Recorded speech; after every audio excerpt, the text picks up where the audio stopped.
Hello everyone, welcome to English session. Dear children, in today's class, we're going to see a new chapter that is Suvarnasidhi and Chakradhara, written by Vishnu Sharma. Glossary: strange, out of the ordinary. Wander, move about aimlessly or without any destination. Mumbled, talk in an unclear manner, usually in a low voice. Delicious, very tasty. Beloved, someone who is loved dearly. Revenge, action taken in return for an injury or offense. Companion, a friend who is frequently in the company of another. Determined, strongly motivated to succeed. Backyard, the garden at the back of a house. Camphor, a resin obtained from camphor tree. Hollow, a cavity or space in something. Emerge, come out into view from hiding. Fragrance, a pleasant odor. Heed, pay attention to or listen to. So let's start our class. Suvarnasidhi told this story to his friend Chakradhara. A big strange bird, Berunda, lived on the banks of a lake called Sangama. He had two heads and single body. One day, as he was wandering on the banks of the lake, he found a fruit which was delicious as ambrosia. One of his head mumbled, "Oh, what a fruit! I am sure the heavens have sent it for me. I am so lucky." Hearing this, the second head said, "Oh, brother, let me also taste the fruit you are praising so much." The first head laughed and said, "Both of us have the same stomach. It makes no difference whether I eat or you eat it. I shall give it to our beloved. She will be very happy." Berinda thus gave the fruit to his wife Talitha. The second head was disappointed at what first head did. He was waiting for a chance to take a revenge. So in this paragraph, we see the two characters first, Suvarnasidhi and Chakradhara. Okay. So in this lesson, Suvarnasidhi will tell a story to Chakradhara, and Chakradhara will tell a story to Suvarnasidhi. The first was Suvarnasidhi who told this story. So he tell a story like there was a strange bird. Strange is a different bird. Its name was Berunda. It was living on a Sangama lake, and the strange was it had two heads. Okay, but they had only a single body, but it had two heads. So one day what happened, when this Berunda was roaming or wandering on the bank of lake, he found a fruit, and when they saw the fruit, it was very tasty. It was looking very good, and one of the heads said, thank you God for giving me this fruit. I know this fruit has given from the heaven, and I'm so lucky." So hearing this, the second head said to the first head, "Oh brother, let me also taste. Let me see, why are you praising so much this fruit? So let me also taste." The first head laughed and said, "How silly you are. See, we both of us have the same stomach. So whether it's you eat or I eat, it will go to the stomach, right? So but what will I do? I will give it to my wife." And the first head, the Barunda, gave that fruit to his wife Talitha.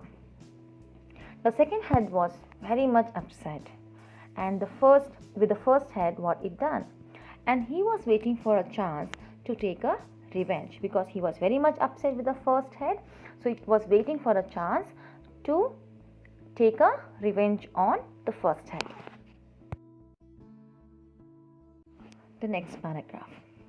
One day, the second hand found a poisonous fruit and told the first head, "You treacherous fellow, for what you have done to me, I will eat this poisonous fruit and avenge your insult." The first head said, "You fool, if you eat the both of us will die." Ignoring the first head's warning, the second head ate the poisonous fruit and both of them died. After listening to the story, Chakradhara said, "Friend, what you say is true. You can go home, but don't go alone." Suvarnasiddhi asked Chakradhara, "Why should I not go alone? Why should you not? I will tell you a story." Now, the second head was waiting for a chance to take a revenge on the first head. So, another day, what happened? The second head got a poisonous fruit, and he told to the first head, "See, you have insulted me, right? You have given the beautiful fruit, the tasty fruit to your wife, correct? Now I will eat this poisonous fruit and I will take the revenge." And the first head said, "You are a fool." He said to second head, "You are a fool. If you eat this fruit, both of us will die." But second head did not hear the warning. And second head ate the poison fruit and both of them died. Okay. Now the second story is Chakradhara said to Suvarnasiddhi.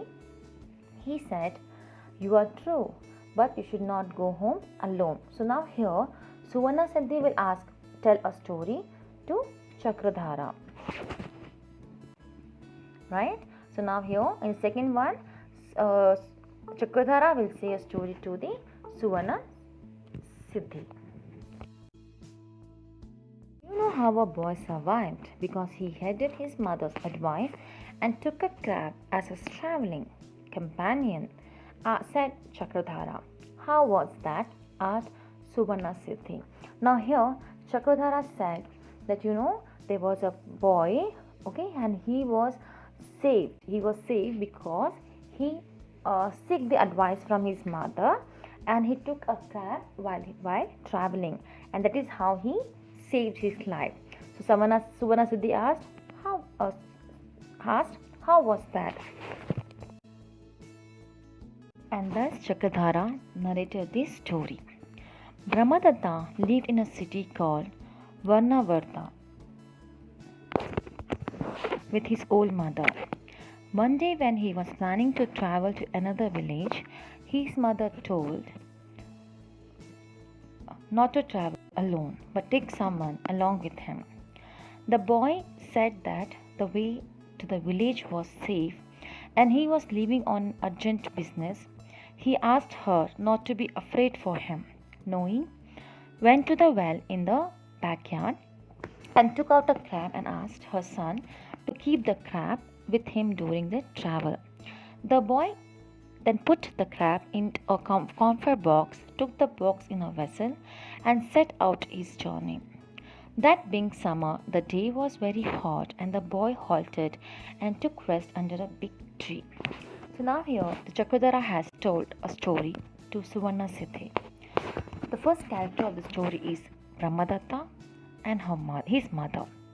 Now Brahmadatta was living in a Varnavarta city with his own mother, and one day Brahmadatta was supposed to travel, and his mother asked him not to travel alone, take someone along with him.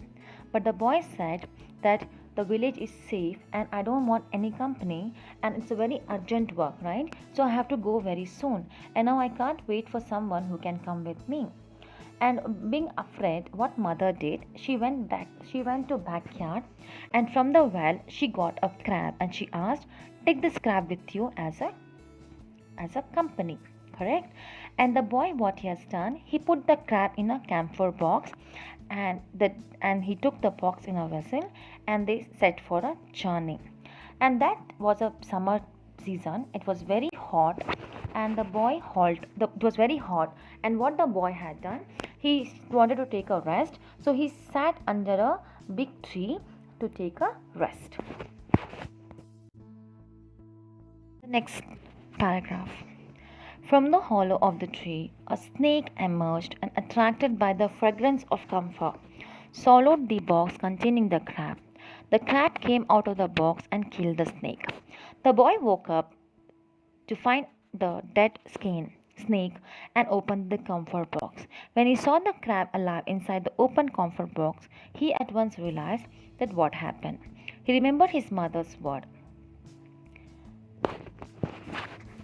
that and thought that he did well by heeding her advice that saved him from the death. Chakradhara concluded his storytelling Suvarnasidhi how important it is to always have a companion. He then agreed to Suvarnasidhi taking leave of him. So now when the Brahmadatta he was sleeping, right? There was a snake came out towards the camphor box because of the smell, and it opened the box. When it opened the box, the crab came out of the box and killed the snake. And when the boy got up, he saw there was a dead snake nearby him, and he saw the crab was alive, open box. And then he realized what had happened. The snake would had come to bite him, but the crab has helped him. And then he remembered that he thanked God that he has listened to his mother's advice, and that is why how important to have the company, and that's how he saved from the death. And that is how Chakradhara concluded his story saying that we should always have a company to in a journey. So, dear children, I hope you enjoy the story about Berunda and Chakradhara. So from Berunda lesson, we have learned that we have to be always think in a good way. In anger, in terms of taking revenge, we always take a wrong decision. And about from Brahmadatta, we have learned that we should always have a company when we are traveling for a far place, and that is how you can be safe. So I hope you enjoyed this lesson. So see you in the next class.